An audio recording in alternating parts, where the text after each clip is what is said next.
देखा जाए तो लोग बीमार होते जा रहे हैं। तो कहीं चाय की कमी हो रही है, कहीं लोग मीठा नहीं खाना चाह रहे हैं, तो कहीं नमक नहीं खाना चाह रहे हैं। लेकिन जीवन के लिए बहुत ही महत्वपूर्ण चीज़ होता है नमक और मीठा। जी हाँ, आपको बता दें कि पुरानी पद्धति कही जाती थी कि अगर हम शुद्ध भोजन ग्रहण करते हैं तो शुद्ध हम रहते हैं। जी हाँ, आपको बता दें कि आज के समय में सिर्फ लोग गेहूं और चावल पे ही निर्भर हैं।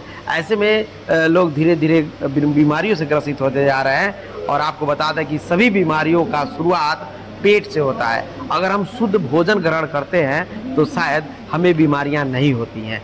जी हाँ, आपको बता दें कि बदलते दौर में लोग पुरानी पद्धति को भूलते गए हैं, जिससे लोग आज बीमारियों से धीरे धीरे ग्रसित होते जा रहे हैं और उनकी गाड़ी कमाई जो है सीधा दवा खाने में चली जाती है। इसी चीज़ों को देखते हुए बहुत सारी कंपनियां फिर से पुरानी पद्धति लेकर आई है। उसी में एक कंपनी आया है जिसका नाम है परिधान farmer producer company private limited, जो मंसूरगंज में लगाया गया है।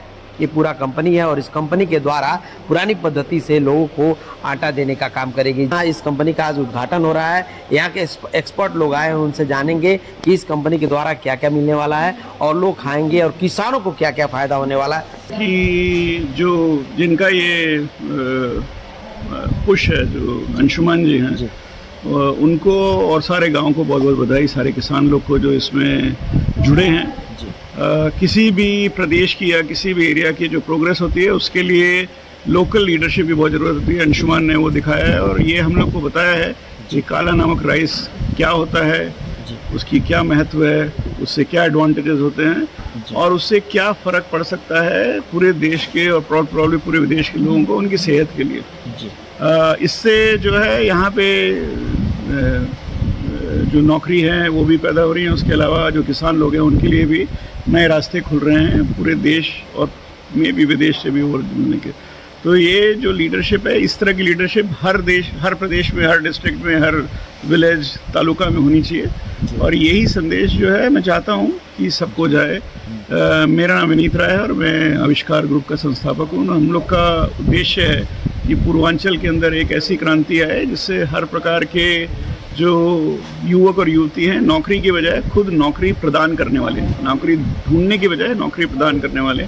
और अंशुमान ने जो काम किया है उससे पता चलता है कि ये गांव में भी हो सकता है। आपको शहर जाने की या पलायन करने की या दूर जाने की ज़रूरत नहीं है। अगर आपके पास, आप अगर अपने आसपास देखेंगे जी, तो आप बहुत आगे बढ़ सकते हैं। सर, अगर देखा जाए तो नई पीढ़ी में फास्ट फूड का ट्रेंडिंग बढ़ते जा रहा है। लोग फास्ट फूड की तरफ ज़्यादा झुकाव बना रहे हैं। तो सर उन्हें क्या बताना चाहेंगे, क्या कहना चाहेंगे? देखिए, ऐसे में क्या चुनौतीपूर्ण है कि नहीं ये? तो देखिए, फास्ट फूड जो है वो गरीब का खाना होता है। ये ये बहुत गलत फैशन है कि ये जो न्यूली मोबाइल जो थोड़ा पैसा लोग कमाते हैं वो जाके फास्ट फूड खाते हैं। एक्चुअली में कहीं पे भी दुनिया में गरीब लोग फास्ट फूड खाते हैं जिनके पास, क्योंकि ये सबसे कम न्यूट्रिशन वाला और आपको मोटा करने वाला खाना होता है। तो अगर आपको फास्ट फूड खा रहे हैं तो आप फैशन नहीं कर रहे हैं, आप एकदम एक्चुअली में सबसे गरीब खाना खा रहे हैं। जो हिंदुस्तान का ओरिजिनल खाना है वो आपकी सेहत के लिए अच्छा होगा, लेकिन जो 19 से 25 साल की उम्र के लोग हैं उनको ये समझ में नहीं आएगा। तो ये समय की बात है। शुरू में सबको अच्छा लगता है। किसी को अगर आप मना करें कि आप फास्ट फूड मत खाइएगा, लोगों को बुरा लगेगा, तो एक्चुअली में उनको खाने दीजिए।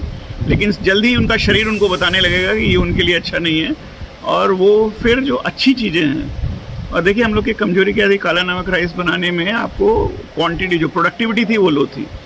थोड़ा सा उसके अंदर इंटरवेंशन से प्रोडक्टिविटी बढ़ गई है और प्रोडक्टिविटी बढ़ने से ना कि एनवायरनमेंट के लिए अच्छा है बल्कि हर हिंदुस्तानी को जो काला नमक राइस खाएगा उसके लिए अच्छा है। और ये जो है मिलेट्स, जो कि बाजरा, रागी, ज्वार बाजरा जो होता है उससे भी यही होता है। तो हिंदुस्तान में जो है चावल और एक्चुअली व्हीट जो है बाहर से आया है, हम लोग नहीं खाते थे। अभी बहुत मुश्किल है लोगों को समझाना कि पिछले 100 साल से या 50-75 साल से हम लोग सब गेहूं ही खा रहे हैं। मुश्किल है समझाना, लेकिन जैसे समय बदलेगा लोगों को समझ आएगा और उम्र के साथ होता है। तो आप यंग लोगों को जिस चीज़ के लिए मना करेंगे वो जरूर करेंगे। नौजवान हैं, बालिकाएं हैं, छात्र हैं, छात्राएं हैं, वो लोग इस अभियान में जुड़ के न केवल इस आर्थिक उन्नति के भागीदार बनेंगे बल्कि कुछ नई तकनीक, नए कार्यों के बारे में जानकारी मिलेगी। उनके अंदर नेतृत्व क्षमता का विकास होगा। वो अपने पठन पाठन में भी उसका उपयोग करेंगे। आगे अगर जीवन में वो कहीं जाते हैं तो ये जो सीख उनको मिल रही है यहाँ, वो उनको नेतृत्व क्षमता का एक अलग लाभ देगी। जहाँ तक कि सर किसान हमेशा चाहता है कि मेरा जो अनाज है वो मार्केट में अच्छे मूल्य पे बिके, और ज़्यादातर में धान और गेहूँ यहाँ अधिक पैदावार होता है। तो ऐसे में सर किसानों का भी कहना होता है कि जैसे बाजरा हुआ, जौ हुआ, इसका उत्पादन बहुत कम हो पाता है। तो कितनी चैलेंजिंग होती है किसानों को समझाने में? किसानों को देखिए, किसान एक प्रोड्यूसर है, तो उसको उससे अपने जीवनचर्या चलानी है, उसी से उसको धनोपार्जन करना है। तो जो कैश का क्रॉप है, जिसके ज़्यादा मूल्य मिलेगा, जिसमें कम लागत लगी, किसान वही काम करेगा। जब हम किसान को नई तकनीकी, नई बीज और उन्नत व्यवस्था के बारे में बताते हैं, तो उसको करके दिखाने के बाद ही उसका उसमें विश्वास होता है। और जब एक बार किसान को लगेगा कि ये उन्नत प्रजाति का बीज, उन्नत तरह के विधियाँ और विज्ञान और टेक्नोलॉजी का जो उपयोग हो रहा है, और समुचित ज्ञान का जब उसमें वो अनुप्रयोग करके अगर हम उसकी बढ़ा द्वारा क्या क्या बनना है, इस फैक्ट्री द्वारा क्या क्या मिलना है सभी किसानों को और लोगों? देखिए, ये फैक्ट्री एफपीओ द्वारा स्थापित की गई, जनता को समर्पित है। इसमें काला नमक चावल का ही मुख्यतः काम होता है, जिसमें हम लोग बीज ग्रेडिंग से लेकर ये चावल का प्रोसेसिंग और चावल की पैकेजिंग वगैरह सब कराते हैं। आप पीछे देख पाएंगे कि 30 से ज़्यादा महिलाएं हमारा काम कर रही हैं, जो चावल को फटकने बीनने का काम कर रही हैं। हम मूल्य श्रृंखला के हर लेवल पे रह के कैसे लोगों को ज़्यादा लाभ दे पाएँ, शुद्ध उत्पाद शहरों में पहुँचा के ज़्यादा पैसा गांव में ला सके, उसका प्रयास कर रहे हैं। और ये फैक्ट्री उसी उद्देश्य से लगी है। क्या क्या इस फैक्ट्री में होना है सर? यहाँ बनेगा या फिर एक्सपोर्ट यहाँ से कैसे? जी देखिए, मिलेट मिल हमारे पास लगी हुई है, जिसमें हमारा चावल की भी प्रोसेसिंग हो जाएगी। मिलेट का ये पूर्वांचल का पहला और इकलौता मिल है। पहले लोग कोदो समा उगा लेते थे, लेकिन उनको पता नहीं था कि इसका दरें कैसे, जाता तस करते थे, इसलिए लोगों ने उसको उगाना छोड़ दिया। अब ये मिल लग गई है, तो जो भी किसान इसको उगा रहे हैं उनके लिए तो ये लाभप्रद है ही। प्लस काला नमक चावल के लिए तो यहाँ पे एक पूरा पैकेजिंग सेंटर बन गया है। यहाँ से आप प्रोडक्ट को ऑल इंडिया मार्केट में जा ही रहा है। हमारे एक्सपोर्ट की भी तैयारी है। एक चीज़ मैं यहाँ कहना चाहूँगा कि मिलेट्स यानी कि जौ, ज्वार, बाजरा, मड़ुआ, ये सब जितने भी अनाज होते हैं, ये उन जगहों पे होते हैं जहाँ पानी प्रचुर मात्रा में नहीं मिलता, दिक्कत होती है। तो मैं किसान बंधुओं से कहता हूँ कि जहाँ पानी लग रहा है वहाँ काला नमक धान लगाओ, और जहाँ पानी नहीं लग रहा है वहाँ पे कोदो समा लगाओ, क्योंकि वहाँ पे आप कुछ नहीं उगा पाओगे। वहाँ पे जबरदस्ती पानी चला के धान मत उगाओ, वहाँ पे कोदो या समा आपको ज़्यादा मूल्य दे के जाएगा। तो आप उधर भी पैसा ज़्यादा अच्छा कमाओ, और वो हमको बेच सकते हो आप हमसे बीज लेके। धान में भी आप हमसे बीज लेके हमको आप बेच सकते हो। दोनों में गवर्नमेंट जितना रेट देती है, आपको एमएसपी की गारंटी देती है, हम उसका डबल प्राइस देंगे।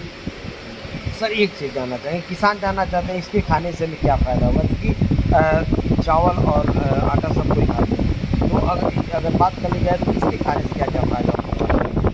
देखिए, अगर विगत 20-30 सालों में आप देखेंगे तो आप पाएंगे कि शुगर के और बीपी के मरीज़ बहुत ही तेज़ी से संख्या में बढ़े हैं। और उसका मुख्य कारण ये रहा है कि जो हमारा भोजन उगाने की प्रक्रिया थी पूर्णतः बदल गई। भोजन उगाने में हमारे बीज का चयन गलत हो गया। हमने खादों का, रासायनिक खादों का इस्तेमाल करना शुरू कर दिया।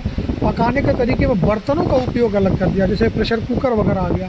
इस पूरे तरीक़ों में भोजन के अंदर से न्यूट्रिशन यानी पोषण गायब हो गया, इसीलिए बीमारियां बहुत तेज़ी से बढ़ रही हैं। तब हम लोग को ये समय आ गया सोचने का कि हमको पुरातन विधियों को फिर से अपनाना होगा, पुराने बीजों को अपनाना होगा, पुराने पद्धतियों को, केमिकल मुक्त खेती फिर से करना होगा, और इन पोषक तत्व युक्त भोजन को करना होगा, जिससे हम बीमारी से दूर रहें। और अच्छी बात यह है कि बड़े शहरों में इसका अच्छा मूल्य है, जिसकी वजह से हमारे किसान बंधुओं को पैसा भी ज़्यादा मिलेगा। तो हमको फोकस्ड अप्रोच के साथ यानी कि एक केंद्रित व्यवस्था के अंतर्गत काम करना होगा।